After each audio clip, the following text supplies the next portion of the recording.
Yaorana, je discutais avec ma fille en fait de mathématiques, tu sais, quand on était à l'école, etc. Et puis en fait, ça t'est peut-être arrivé aussi, c'est que peu importe dans quelle classe tu étais, le prof de maths te fournissait une méthode pour arriver à un résultat. Et toi, parfois, dans certaines interros, sur des probabilités, fonctionnalités ou je ne sais quoi encore, tu arrivais au résultat que le prof voulait, si tu veux.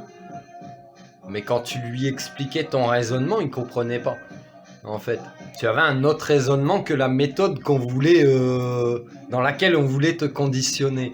Alors, je rigolais avec elle, avec ma fille, parce que finalement, même si tu avais le bon résultat à ces interros, quand tu avais ta note, il te mettait pas bon. Parce que tu n'avais pas suivi la ligne de conduite, la pensée unique. Alors qu'en fait, quand tu observes les choses sous plusieurs angles, tu peux toujours arriver au même résultat si tu veux. Mais tu peux toujours utiliser plusieurs chemins possibles. Il n'y a pas forcément qu'un seul chemin, tu comprends. Tu peux prendre des voies détournées et tu arrives au même résultat. Mais quoi qu'il se passe, ça montre plusieurs choses. Ça te montre que à l'école, les profs te conditionnent.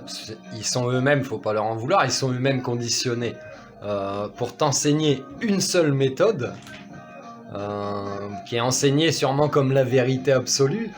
Mais en fait, toi, peut-être de par ta façon de penser ou de comprendre les choses différemment, tu arrives à une façon de calculer dans ce problème de maths, dans cet exemple, qui est différente de la méthode enseignée, mais du coup, tu arrives quand même au même résultat. Mais quand tu l'expliques, eh ben, ça crée un bug chez l'enseignant.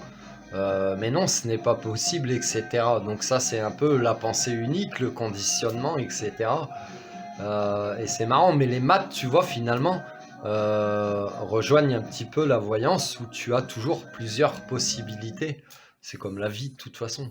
Tu as toujours plusieurs chemins possibles pour arriver au même résultat. Ça veut dire que si dans ta vie, tu es en train de mettre des projets en place, par exemple, des choses, toi, tu sais au fond de toi, tu sais que tu es fait pour ça. Je suis fait pour créer mon entreprise dans tel ou tel domaine. Je suis fait pour tel ou tel métier, entre guillemets. Mais c'est pas un métier, c'est ta vocation. T'es revenu pour ça. Mais que ça ne fonctionne pas parce que tu vas te sentir bloqué, tu t'y prends peut-être pas de la bonne manière, tout simplement. Donc essaye plusieurs chemins possibles. Essaye plusieurs chemins possibles et là, il n'y a plus de professeur, si tu veux. T'es plus noté. C'est toi vis-à-vis de toi. Donc te limite pas à un seul chemin qu'on t'aurait enseigné. Multiplie les possibilités et tu t'apercevras que tu arriveras quand même à des résultats. Ouais, même peut-être surprenant, y compris pour toi-même. Y compris pour toi-même. Donc voilà, tu vois, les probabilités, les fonctionnalités, je me souviens plus. Les fonctions, voilà, tous ces problèmes qu'on nous a enseignés avant, c'est un peu contradictoire finalement parce que des probabilités peuvent induire plusieurs potentialités, plusieurs chemins. Alors que en maths, on t'enseigne les probabilités, mais on en fait une science infuse, une science exacte, et il n'y a qu'un seul chemin possible. Non, c'est faux. C'est faux. Explore tous les chemins, voilà. Explore tous les chemins possibles. Tu verras. D'ailleurs, ça me fait penser le fait que les professeurs soient conditionnés à une seule méthode me fait penser aussi aux scientifiques en fait, ou si quelque chose sort un petit peu de leurs croyances limitantes, de tout ce qu'ils ont pu observer, en fait,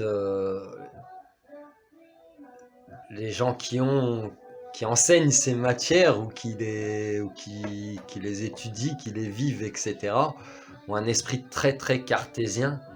C'est-à-dire que ça ne peut pas se passer autrement. Donc c'est la pensée unique ou c'est un esprit très contrôlant. Ça ne peut pas se passer autrement que... c'est du conditionnement aussi. Ça ne peut pas se passer autrement que comme ce qui a déjà été décrit comme des vérités absolues ou comme ce qu'on nous a enseigné. Alors ton enseignant, il est peut-être pas forcément... voilà, c'est peut-être pas le meilleur enseignant, on va dire. Et puis, alors qu'en fait, la physique quantique, par exemple, révolutionne tous les principes de la science physique, repousse les limites des croyances qu'on peut avoir dans ces domaines-là.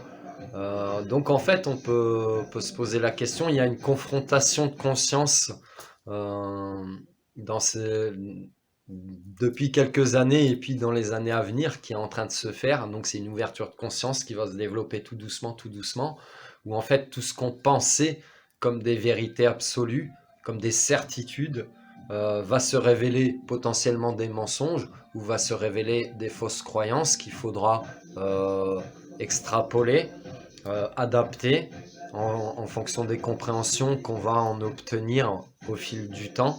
Parce que c'est vrai que plus on évolue dans le temps, plus l'humain il évolue dans le temps, plus sa conscience s'ouvre et plus son esprit grandit et plus il comprend les choses.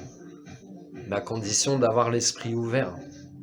Si l'esprit humain est fermé à juste des théories qui sont enseignées, qui sont limitantes, qui sont des cases ou des barrières, et que dans la croyance, si ça ne se passe pas comme on me l'a enseigné, ou comme, et tu peux l'extrapoler à tout, aux religions, à la politique, à tout ce que tu veux, c'est impossible, ça ne peut pas exister. Donc ça, c'est la pensée unique, c'est les croyances limitantes, c'est du conditionnement, je dirais même que c'est de l'endoctrinement en fait, pour te fermer ton esprit tout simplement.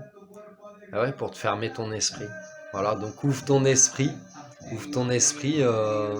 intéresse-toi à la physique quantique, tu verras, tu vas apprendre beaucoup de choses. C'est bien plus intéressant que les mathématiques ou que la science physique réunie. Voilà.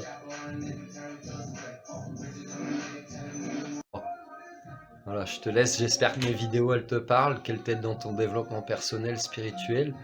Tu peux me retrouver sur Insta pour les énergies du jour tous les matins avec les cartes.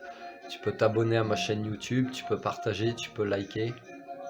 Voilà, prends soin de toi, passe une belle journée ou une belle soirée. Ça dépend à quel moment tu verras cette vidéo. Je t'aime. Explore tous les chemins.